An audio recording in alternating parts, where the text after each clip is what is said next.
Chris Powell, welcome to Luton Town. Obviously, you've been here a couple of weeks now, and you've played under and alongside several highly successful managers.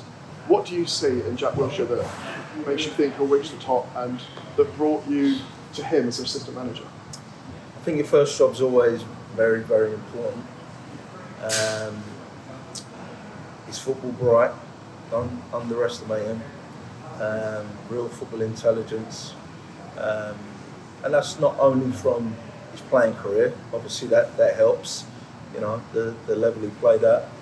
But actually, he sees the game, he understands the game. For one so young, is very good. I've just worked with another young manager who had his first job at Sheffield Wednesday, now gone to Rangers. His route's slightly different to Jack's, because Jack, you know, had a career where Danny didn't. So he had a lot of experience, or good experiences. But Jack, for one that's been coaching at Arsenal and Norwich, you know, he understands what's required, and I think he's going to have a good career. Obviously, Luton has risen up to the Premier League and come back down to League One. Yeah. From the outside looking in, what have been areas that you've identified already that you've seen that you can help them improve in? Well, it's a good question, because a lot has gone on. You know, you're saying from the outside looking in, a lot has gone on that, you know, even I didn't realise. You know, the rise of the club, like just amazing. But a lot has happened. A lot of players have moved on. A lot of key players have moved on. We've got new players now that have to develop into new heroes. They've come to the club at a difficult time, you know, and when it's a difficult time, it can be harder to adapt. So what we have to do is fashion a group together and a squad together that represents Jack and represents his club in the right way. We've seen some things that we definitely like. We know time sometimes is against you, but it might be, you know, that we don't just get the good time straight away. It might take a little bit of sorting out with regards to how we work, how we want to do things. You know, there's no pre-season for that. It's hit the ground running as quick as you can. But we recognise where we are, recognise the league we're in, and that's where we are. I think I've got to say this. You know, I understand how great it was being in the Premier League. I've been at a club like that. But equally, you know, I've suffered relegation. I don't like saying that word.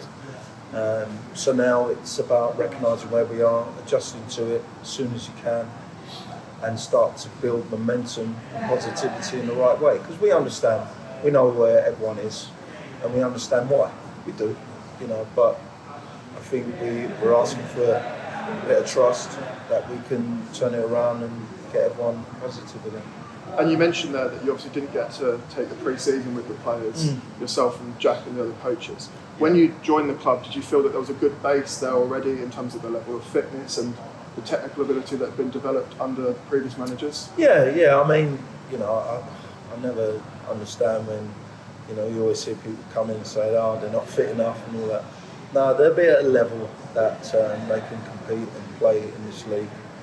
What you're looking for is to implement your own standards, your own behaviours, your own sort of way of coaching, way of developing people and players, and that's what we're doing. We're trying to do it as fast as we can, but we know, you know, we understand it's not always that quick, but we'll get there. You know, we'll get there. We've got good people here, good coaches, good staff here, that can help these players, and then a lot of them are young. A lot of them, not all. We've got some experience, which is good. We've got a leadership group, which is good. But we've got to come together and just try and make everyone understand exactly, what Jack wants.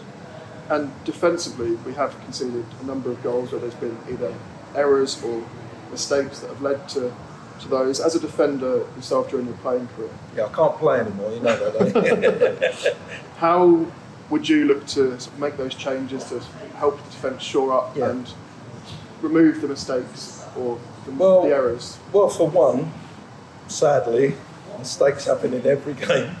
Errors happen in every game. You know, you watch every game, you watch Champions League game, it's going to happen. I think what you've got to instill in them is about the togetherness, about doing your best to eliminate, sense danger early, you know, be proactive in your defending as much as you can. Sometimes you do have to react, but try and see things early, play as a unit. You know, all these things take time, you know, to get everyone on the same page. You know, we've got some good players, we've got some good defenders, but you defend as a unit, it starts at the front. And, you know, strikers got to recognise their importance of that. But then, you know, it goes through the units, the midfielders, defenders, the keeper. So yeah, you know, we're working on that. We want them to get clean sheets. You get a clean sheet, you get a point or three. You know that. So it's something that you know, we're looking forward to improving on and scoring more goals. You know, but yeah, being an ex-defender, I want them to get clean sheets and play well as a defensive unit. Obviously, during your playing and coaching career, you've been a part of a wide range of dressing rooms with a range of personalities in those dressing rooms. What does it look like we're needing in terms of building the confidence on the pitch at the moment? And do you think the players in the dressing room have that confidence of playing together? Confidence is a very, very fragile thing. I think people say it quite easily and quite flippantly sometimes. You know, if I relate to everyone, you know, football is a big thing because so many people put their eyes on it. But to go out in front of a lot of people who are critiquing what you do can be quite a hard thing, you know. And then you've got your brain, which is the most powerful muscle, telling you to do things or telling you not to do things, and you have to deal with that, and you have to deal with a crowd who might not like what you're doing on the pitch. So it's a very, very nuanced thing where I think young players, they're all different. Some can accept it and carry on. Some need help. Some need help from their fellow players, the staff, and the crowd. Sometimes they need help. Sometimes they need to be taken out to restore their confidence. Not easy. You know, as a young person, I think sometimes people think it's very easy to say, oh, you're getting well paid, so you should be all right. No. You know, so we're trying to support them in the best way we can. We're trying to get these guys to be consistent performers. But we've got to find different ways of doing that. You know, it's not just one size fits all. It's about recognising who needs more help than others, who can, you know, take the pressure, who can start to sort of get there, and we can build on that. And I think everyone has a part to play in that. You know, not only staff, I think supporters, everyone. Every supporter turns up, they want the team to win. So they want to support their team. They have every right to be negative. Absolutely. You know, I've been a supporter. But equally, that can have a detriment effect. It really can. So we've got to try our best to come together now. We do. And you mentioned that the supporters and the importance of the supporters getting behind the players and helping them out almost. And you've now experienced a game at Kenilworth Road from a Luton side of things. What is, firstly, your favourite thing about being able to have that Kenilworth Road crowd behind you and also being part of the club? Well, I mean, what I should say is it is two-way. You know, obviously the fans want the players to do something for them to get excited. Then they get excited, and then you know, the confidence levels can go up. You want to try things. You know, we want these guys to try things, and it might be a mistake, but actually try it again. You know, that's what we want. We don't want them fearing and not being able to do that. I think I've been here over the years, and I know I've always said when I've managed or even when I played here, first 10, 15 minutes, the crowd are going to be on you. They're going to be really vociferous. They're going to be, in your face. It's going to be a tough 15 minutes. We've got to try and get through it, and I think we've got to get back to that. Somehow, we've got to get back to that, because that will help us. You know, it's almost at the moment, sadly, you know, a tough arena. We want to make it a tough arena for the opposition again, you know, because I think it's a powerful tool for this football club. The club's renowned for it, almost, you know, they're renowned for it. You guys know better than me. So we've got to do our best to get back to that, but we understand our role in trying to get the place like that again. And from your experience being at Kenilworth Road previously in your career before you joined Luton, is that something you felt? Oh, absolutely, yeah. Wow. Yeah, it's always been a tough place. I remember, I think I was manager of Southend. We conceded within 5 minutes, and that was it. Backs against the wall. You know, we eventually lost 2-0. That was a tough evening. But I've watched games. I've stood on the terraces. I say terraces. That's how long ago I came here. Tough place, and I know. Yeah, it looks like it's going to be our home for the next 2 seasons until we move.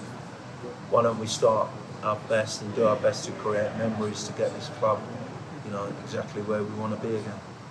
And just finally, from the experience that you've had in your career, obviously being part of the England setup, having quite an extensive coaching career outside of that, and your playing career, who is the best manager you've worked alongside or played for, and who is the best teammate you've played with? Oh, what a question that is, yeah. I mean, so many managers have been important to me. David Webb was my first real manager. Steve Coppell was, but I didn't play many for Palace. Dave Webb took me to Southend and sort of showed me the way to be a young pro. And then as we've gone along, Jim Smith at Derby was important, Alan Kirbyshly at Charlton. I mean, it's unfair, really. Sven Goran picked me for his first squad. They're all important to me. I think Paul Scholes wasn't many caps I got, but the quality of him and the way he played was phenomenal. Klaus Jensen, Paolo Di Canio at Charlton were exceptional players. I could go on and on. You know, I don't like choosing just one because I've got a lot of mates who say, "Why didn't you choose me?" So I've been fortunate to play with a lot of quality.